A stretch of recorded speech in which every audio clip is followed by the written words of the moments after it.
Okay, remember that they are changing my voice. No offense to anyone, but I've been making videos for about 16 years on YouTube since August 2009. It's now in May and it's 2025.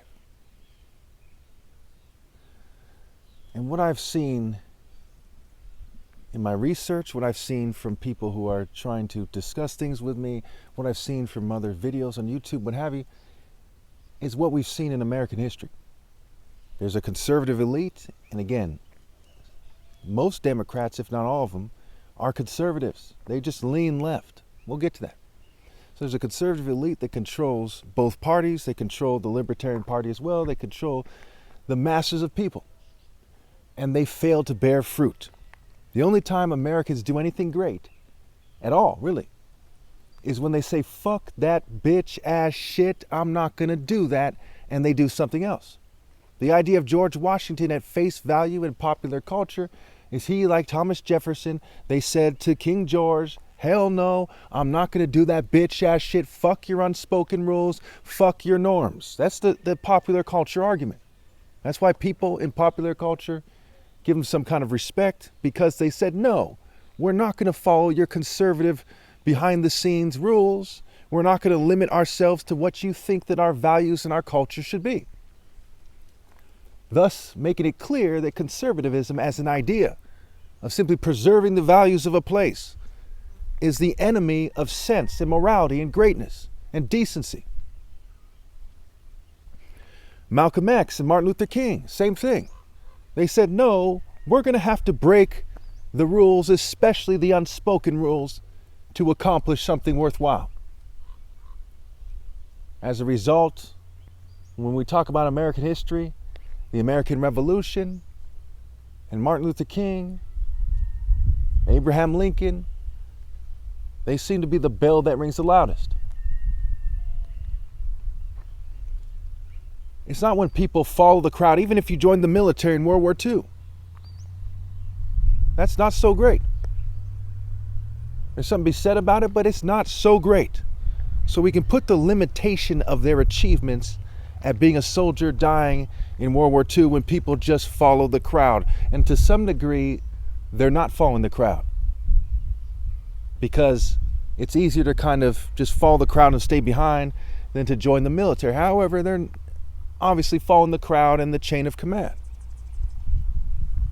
But again, when you're talking about fighting for a country that is insisting, and that will end up insisting, that people follow the crowd and get hooked to a machine, you get hooked to a freaking machine remotely, and they're playing stupid about that, then was it really worth fighting and dying for?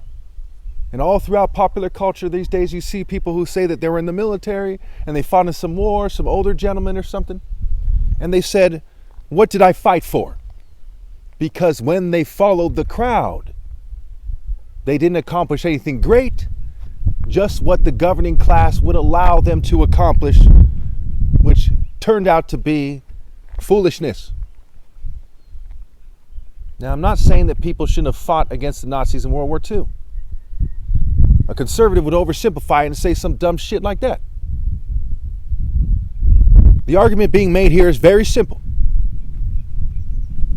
It is extremely unreasonable to tell the top martial artist ever possible that he should follow the crowd and conform and just take the words of people who are clearly up to no good and who clearly, no matter what, have no business trying to tell the top martial artist ever possible what to do. The idea of being the top martial artist ever possible transcends all and any current religious leaders you have other than me, the top martial artist ever possible. It transcends being the president. If you ask a little kid, would you rather be the top martial artist ever possible or just another fucking president in a corrupt country? If that kid had any fucking sense, he would say the top martial artist ever possible. This is not rocket science here. It's very clear. So when the governing class owes me millions, if not over $1 billion, depending on how you slice it, after persecuting me for years and playing stupid about these obvious and self-evident truths. How can they then turn around and say, why would you prefer being a martyr to following us? Let's look at the masses of dumb jocks, dumb groupies, dumb thugs with no higher cause, of arrogant rich people with no sense whatsoever. Let's look at the masses of dumbasses. All of them choosing one compartment over another, pointing to the other compartments, acting like following the governing class is smart or something. It's made crystal clear that they have no business in what's supposed to be the freest country in the world. They have no business refusing to compensate me and demanding that I assimilate and demanding that I follow their behind-the-scenes rape cult rules. They have no business demanding that. Think about it.